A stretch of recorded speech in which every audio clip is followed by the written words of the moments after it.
નમસ્કાર દર્શક મિત્રો, તાપી જિલ્લાના સમાચારોથી અવગત કરાવતું સમય ક્રાંતિ ન્યૂઝ બુલેટિનમાં વિગતવાર સમાચારો નિહાળો.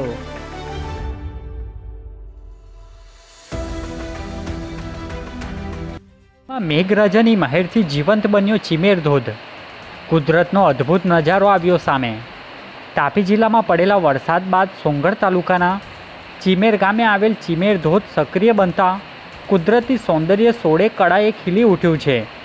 જંગલ વચ્ચે પહાડ પરથી ખડખડ વહેતો ધોધ જોવા સુરત, તાપી, ડાંગ સહિતના વિસ્તારોમાંથી પ્રવાસીઓ ઉમટી રહ્યા છે. જો કે આજે વરસાદે વિરામ લેતા ધોધમાં પાણીનો પ્રવાહ થોડો ઘટ્યો હોવાનું જાણવા મળી રહ્યું છે. તાપીમાં વાદળછાયા વાતાવરણો વચ્ચે વ્યારા પંથકમાં વરસાદી માહોલ જામ્યો. તાપી જિલ્લામાં આજે સવારથી જ વાદળછાયું વાતાવરણ જોવા મળતું હતું. દિવસભર આકાશમાં ઘેરા વાદળો છવાયેલા રહ્યા બાદ મોડી સાંજે વ્યારા પંથકના વિવિધ વિસ્તારોમાં વરસાદ શરૂ થયો હતો. વરસાદ શરૂ થતાં ખેડૂતોમાં ખુશી જોવા મળી હતી. આગામી કલાકોમાં જિલ્લાના અન્ય વિસ્તારોમાં પણ વરસાદની સંભાવના વ્યક્ત કરવામાં આવી રહી છે. ડોલવણ પદમડુંગરી માર્ગ પર એપ્રોચ ધોવાયો. 5થી વધુ ગામો મુશ્કેલીમાં મુકાયા. ડોલવણ તાલુકામાં ગઈકાલે પડેલા ભારે વરસાદ બાદ અનેક સ્થળોએ નુકસાનના દ્રશ્યો સામે આવ્યા છે.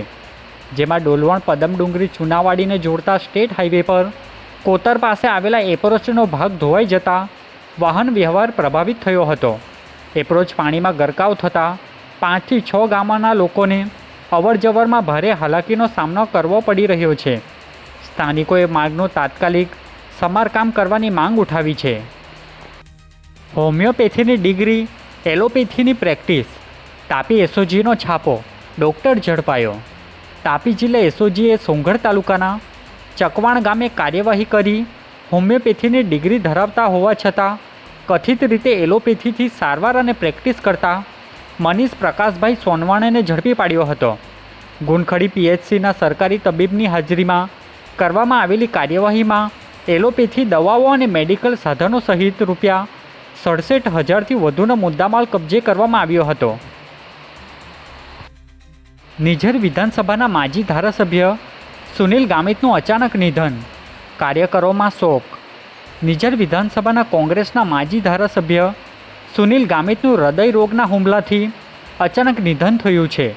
તેઓ સુમોલ ડેરીની ચૂંટણીને લઈને ઉચ્છલ બેઠક પરથી દાવેદાર હતા અને ઉમેદવારો સાથે ગુજરાત-મહારાષ્ટ્ર સરહદ નજીક એક હોટલમાં રોકાયા હતા. તેમના નિધનના સમાચારથી રાજકીય વર્તુળો અને કાર્યકરોમાં શોકની લાગણી ફેલાઈ છે. પહેલા જ વરસાદે ખોલી પોલ. વ્યારા બ્યુટિફિકેશનના કામમાં ભ્રષ્ટાચારના આક્ષેપ વચ્ચે ગરનાળું બેસી ગયું. વ્યારા શહેરના વોર્ડ નંબર 4માં વ્યારા આર્ટ્સ એન્ડ કોમર્સ કોલેજને જોડતા માર્ગ પર આવેલા ગરનાળાનો એક ભાગ ગતરોજના મુશળધાર વરસાદ બાદ બેસી ગયો હતો. વિરોધ પક્ષ દ્વારા બ્યુટિફિકેશનના કામમાં ગેરરીતિ અને ભ્રષ્ટાચારના આક્ષેપો અગાઉથી કરવામાં આવ્યા હતા. બનાવને પગલે નગરપાલિકાના ઇજનેર દ્વારા મીડિયાને માહિતી આપી હતી. વ્યારા નગરપાલિકા દ્વારા 2020માં કોલેજ રોડ જતા રોડ બ્યુટિફિકેશનની કામગીરી જે તે સમયે કરવામાં આવેલી હતી. એ કામગીરીના આજે 6 વર્ષ પૂર્ણ થયેલા છે. આ રોડ વચ્ચે, આ બ્યુટિફિકેશનમાં વચ્ચે જે હાઈવેનું ગરનાળું આવે છે, એ ગરનાળા ઉપરથી આપણે જે બ્યુટિફિકેશન કરેલું છે એ બ્યુટિફિકેશનમાં વધુ વરસાદને કારણે ગઈકાલે ધોવાણ થઈને એટલો ભાગમાંથી ધોવાણ થઈ ગયેલ છે અને બ્લોક નીકળી ગયા છે. સદર કામગીરી અમારા ધ્યાને આવેલી છે, એટલે વિધિન 2 થી 3 ડેઝમાં અમે એને પૂર્ણ કરાવીને પૂરું કરી દઈશું. ઉચ્છલના પ્રોહિબિશન કેસનો વોન્ટેડ આરોપી મોરબીથી ઝડપાયો. એલસીબીની કાર્યવાહી. તાપી જિલ્લા એલસીબી અને પેરલ ફ્લો સ્કોડે સંયુક્ત કાર્યવાહી કરીને ઉચ્છલ પોલીસ સ્ટેશનમાં નોંધાયેલા પ્રોહિબિશનના ગુનામાં નાસ્તા ફરતા વોન્ટેડ આરોપી જયેશભાઈ નીતિનભાઈ મણિયારને મોરબી શહેરના વિસ્તારમાંથી ઝડપી પાડી તેની સામે કાયદેસરની કાર્યવાહી હાથ ધરી હતી. ઉચ્છલના પાખરી ગામે હાઈવે ક્રોસ કરતી યુવતીને અજાણ્યા વાહનની ટક્કરે મોત નીપજ્યું. પોલીસે ગુનો દાખલ કર્યો.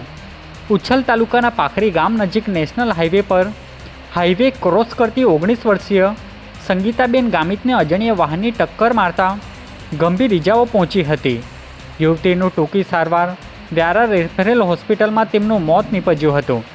મૃતકના મામાની ફરિયાદના આધારે ઉચ્છલ પોલીસે અજાણ્યા વાહન ચાલક વિરુદ્ધ ગુનો નોંધી વધુ તપાસ હાથ ધરી છે.